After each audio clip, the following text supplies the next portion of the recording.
Hey Frag fam, what is going on? I hope you guys are all doing well today. Elliot here. Welcome back to the Fragrance Well.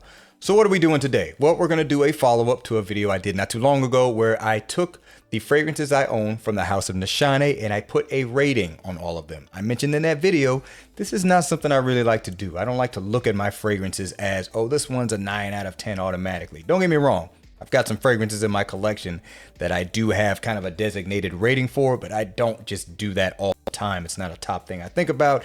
And if I'm being honest, I think a lot of people do it from the standpoint of content, which there's nothing wrong with that. Anyway, well, I'm going to do the same thing today, but we're going to do it with the house of Parfums De Marley. So I have got, what do I have? I've got 9 fragrances from the house of Parfums De Marley, which, as I'm sure many of you guys know, Parfums De Marley has an extensive library of fragrances. So I would say relative to that, I've actually got a small number of them. And matter of fact, I've only got 5 that would be considered masculine releases, and I've got 4 that would be considered feminine releases. These 4 fragrances that are feminine releases are actually my wife's fragrances, but I'm going to use them as part of my content today. So I'm going to take my 9 fragrances that I have from Parfums De Marley and I'm going to put a rating on them. And of course, I'll give a little bit of reason as to why. That's the video. Let's not waste any more time. Let's go ahead and get right into it. Before we do, as always, please remember to like the video, subscribe to the channel if you do like the content, and please hit that bell icon, enable notifications so you can be notified when I upload new videos. And of course, I will leave some links to these fragrances down in the description below if they are available. Let's get into it.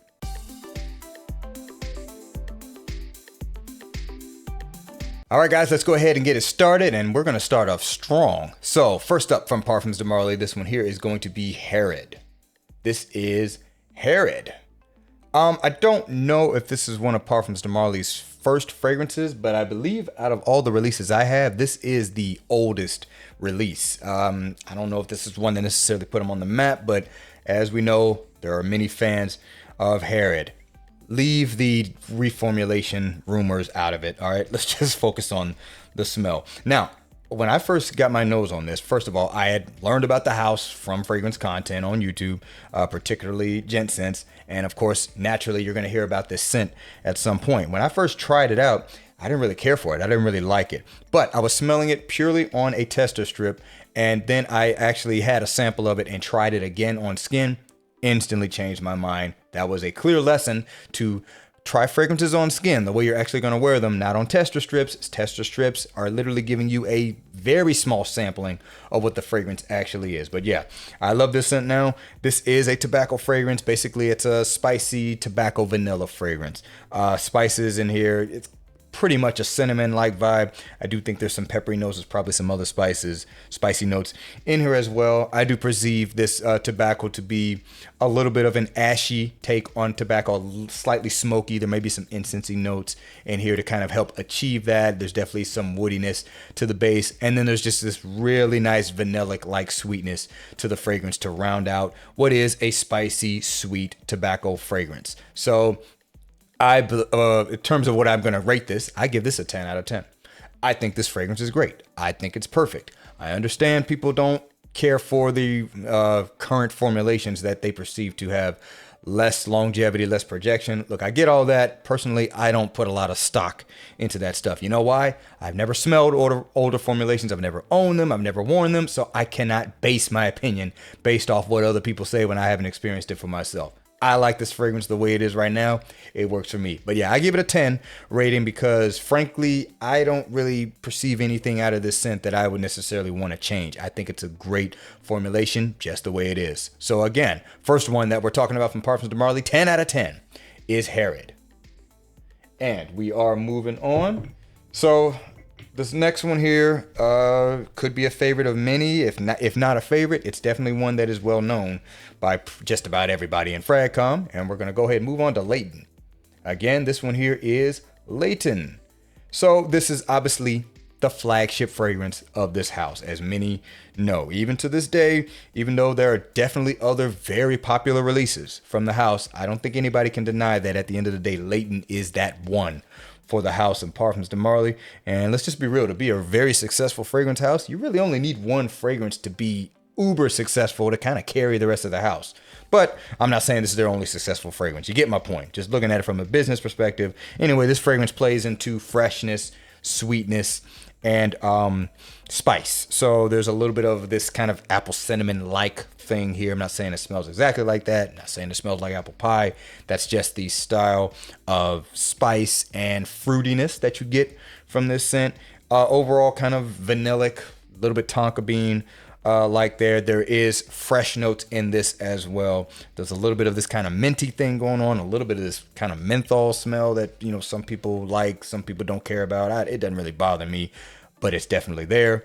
But anyway, yeah, that's what Layton is, considered to be a great fall date night fragrance or fall weather evening wear fragrance. A lot of people just wear this whenever they want to because they love the scent. So nothing wrong with that. For me, I give it a 7 out of 10. I got my ratings written down here so I don't keep changing them. Anyway, I give this a 7 out of 10.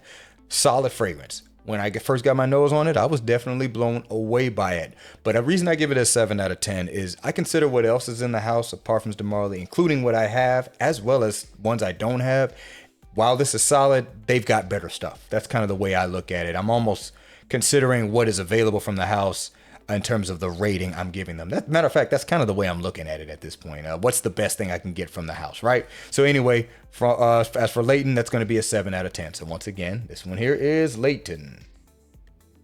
All right, moving on. First, feminine release. And again, these are all my wife's fragrances, but I have smelled them on her extensively. Some of these she has put quite the dent in, including this first one. So this one here is Delina La Rosée.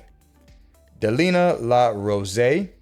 If you know Delina, which I'm sure many of you do, Delina is the flagship women's targeted release from Parfums De Marley. And you can probably even make an argument that Delina is more popular than Layton because Delina's got so many clones, it's not even funny. Anyway, we don't have to go down that route. What this one is to Delina is the kind of warm weather version, the fresher version. It's watery. This one definitely has the rose aspects, but there's relatively no sweetness in this one whatsoever. It's more of a woody base to it. It's very, very watery. It's got this note of aquatic flowers, whatever that means. It just clearly means they're using watery notes that have a floral essence. That's the way I see it. So think rose petals with water on them. And you still got a little bit of the fruitiness that you get from the Delina line as well, because it's a fruity rose sweet fragrance, right? That's what Delina is. So you still get a little bit of that fruitiness here, but it just doesn't come across all rich and jammy because it doesn't really have sweet notes. That's what Delina La Rosée is. And when my wife wears this, particularly she does it in warmer weather, it works great, right?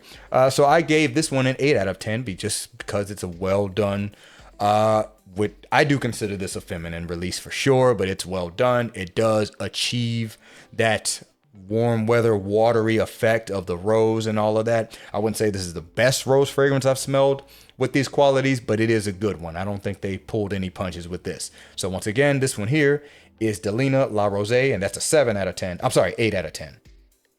All right. And while we're talking about Delina, let's just go ahead and go to what I consider to be the flagship release out of the Delina line. Delina is popular, but I think more people actually like the Exclusif better, which is the next fragrance. That's Delina Exclusif. Delina Exclusif. Okay, yeah, this, my wife's got it all the way down to here. So if she ever goes to wearing this again heavily, gonna have to get her another bottle. But yeah, she wore the crap out of this. And look, this stuff smells good. There's men who wear this scent. I mean, this is truly a popular, well done release that, look, it pulls the compliments. The longevity on it is insane. It smells good, yada, yada, yada. Is it the best rose fragrance ever? No, but it is one that is done in a way that people like. Anyway, we already talked about how it's a rose. This one is a jammy rose, a lot sweeter, much more forward, vanillic notes. I really don't get a whole lot of woodiness out of this one at all. The fruitiness, I believe, is accentuated with the heavy use of the sweeter notes in this, and the rose just comes across more jammier as a result, and there's no aquatic features to this one compared to La Rosée. I give this a 9 out of 10, just purely based on the fact that it's not the best rose fragrance I've ever smelled. I wouldn't even say it's the best rose fragrance present in my cabinet, but it is effective. The stuff smells amazing. I never have a problem with my wife choosing to wear this if she wants to wear a fragrance for the day. So again, this one here, 9 out of 10. This is Delina Exclusif. Just make sure you guys can see the name there. Probably doesn't matter. You know what this is. All right, guys, we're back to some men's releases. So this one here, another very popular fragrance. I would say it's probably the second most popular one if I had to guess in Fragcom in particular. I don't know how it does in sales, but this one here is Carlisle. Again, this one, Carlisle, I know this is a favorite of many. So what you get from this one is a little bit of a spicy, fruity thing, not similar to Layton, where that one kind of feels more like an apple cinnamon. This is more like an apple saffron kind of thing. So a different flavoring to it. You definitely get some warm, earthy notes to this. There's patchouli in here. There's certainly some rose. And I think there's a strong dose of Opopanax in this, which gives you, shall we say, a less, basically a warmer, sweeter version of like a myrrh in a fragrance. So it doesn't quite smell ambery per se, but it kind of has some of those qualities, and it's part of what gives this fragrance a lot of longevity and that warmth that a lot of people really love with this scent. So I actually gave this one a 9 out of 10, which is interesting because I was going to rate it lower, but I actually wore this before I got around to making this video just to pull it out. I don't wear this fragrance that often, if I'm being completely honest, but I did give it some wear recently, and just to allow it to develop on my skin because I wasn't doing anything that was going to mess it up too soon. And I got to say that I think that Opopanax feature is probably my favorite thing about this, along with the patchouli. And I would just say, like, even if this is a fragrance I necessarily reach for a lot, it is superbly done. Now, I think a lot of fragrances from Parfums De Marley in these black bottles, that is their kind of top of the line stuff in terms of quality that they have that I've experienced so far. I don't know how the new extracts are compared to those, but there's a lot in those lines that I really, really like. Haven't necessarily felt the need to pick all of them up, but there are a few that I have kind of on the short list, but they can be hard to find discounted if we're being completely honest. Anyway, this one here, solid 9 out of 10 for sure. Again, this is Carlisle. And we're moving on to the next. This one here is going to be certainly one of my favorites that I have from Parfums De Marley. Probably the second favorite one I have over Harrod. And this is Haltane. So this one here is Haltane. That was originally a Harrod's exclusive. And I'm glad they removed that tag and made it available to us here in the States, because I think this fragrance is excellent. So this one here, again, getting some saffron-like notes.